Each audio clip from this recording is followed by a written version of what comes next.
कहीं ना कहीं गुजरात की अगर बात करें, नरेंद्र मोदी का जादू एक बार फिर से चल गया है, लेकिन बीजेपी को हिमाचल प्रदेश में सत्ता से बेदखल होना पड़ा है। सबसे पहले गुजरात पर अगर नजर डालें तो जीत की हैट्रिक लगा दी है नरेंद्र मोदी ने।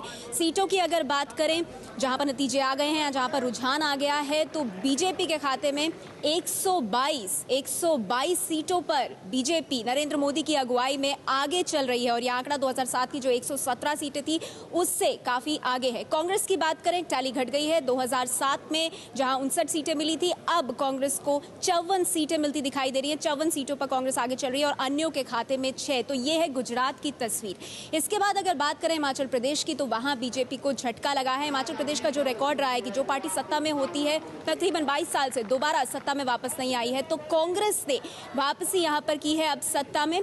और वीरभद्र सिंह की अगुवाई में अगर हम तस्वीर देखने की कोशिश करें, तकरीबन 36 सीटों पर कांग्रेस पार्टी हिमाचल प्रदेश में आगे चल रही है। 36 सीटें। और वहीं बीजेपी की बात करें, झटका लगा है। 26 सीटों पर सिमटती हुई दिखाई दे रही है बीजेपी और अन्यों के खाते में 6 सीटें गई हैं। तो ये तस्वीर उभर कर आई है हिमाचल प्रदेश की। एक बार फिर से अगर हम रुख करें गुजरात का और ये देखने की कोशिश करें कि वहां पर जो फैक्टर्स हैं, अलग अलग समुदाय, उन्होंने कहा किसके फेवर में वोट डाला, कितना डाला, तो उसमें लेवा पटेल कम्युनिटी की अगर बात की जाए, जिसके लिए कहा जाता है कि केशुभाई पटेल का उस पर खास तौर पर अच्छा खासा प्रभाव रहा है, तो वहां देखें तो 24 सीटें ऐसी हैं जो लेवा पटेल फैक्टर से प्रभावित होती हैं और ऐसे में बीजेपी को उसमें से 18 सीटों पर बढ़त मिलती हुई साफ दिखाई दे रही है। कांग्रेस को महज 4 सीटें और अन्य के खाते में 2 सीटें। हम उन सीटों की बात कर रहे हैं जो लेवा पटेल फैक्टर से प्रभावित हो रही हैं। बात करते हैं कड़वा पटेल फैक्टर की। कड़वा पटेल फैक्टर की बात करें तो इसमें भी 10 सीटें ऐसी हैं जो कड़वा पटेल फैक्टर से प्रभावित होती हैं और इसमें बीजेपी की अगर बात की जाए, 8 सीटों पर बीजेपी आगे चल रही है। कांग्रेस को 2 सीटें मिलती हुई दिखाई दे रही हैं और अन्यों के खाते में कोई सीट नहीं आ रही है।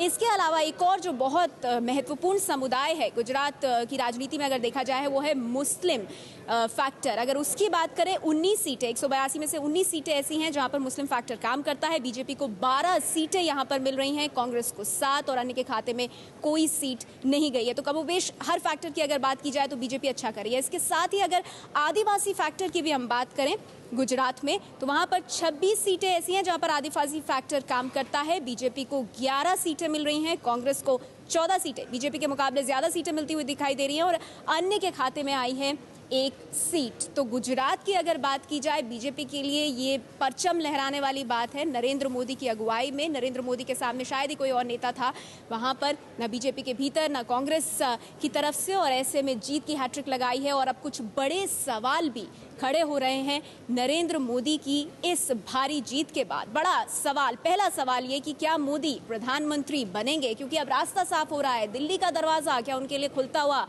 साफ दिखाई दे रहा है। दूसरा बड़ा सवाल जो देश के सामने हुए ये कि क्या जल्द चुनाव होंगे, क्योंकि ये नहीं हमें भूलना चाहिए कि हिमाचल प्रदेश में कांग्रेस ने अच्छा प्रदर्शन किया है, तो क्या सरकार कोशिश करेगी जल्द चुनाव कराने की। तीसरा बड़ा सवाल, क्या भ्रष्टाचार अब कोई मुद्दा नहीं रहा है, क्योंकि हिमाचल प्रदेश में वीरभद्र सिंह पर भ्रष्टाचार के आरोप लगे थे, उन्हें कुर्सी केंद्रीय मंत्रिमंडल से गंवानी पड़ी थी, बावजूद इसके कांग्रेस ने वहां अच्छा किया है। और चौथा बड़ा सवाल, गडकरी क्या बने रहेंगे बीजेपी के अध्यक्ष पद पर या नहीं, क्योंकि अब नरेंद्र मोदी का कद साफ तौर पर बहुत बड़ा हो गया है।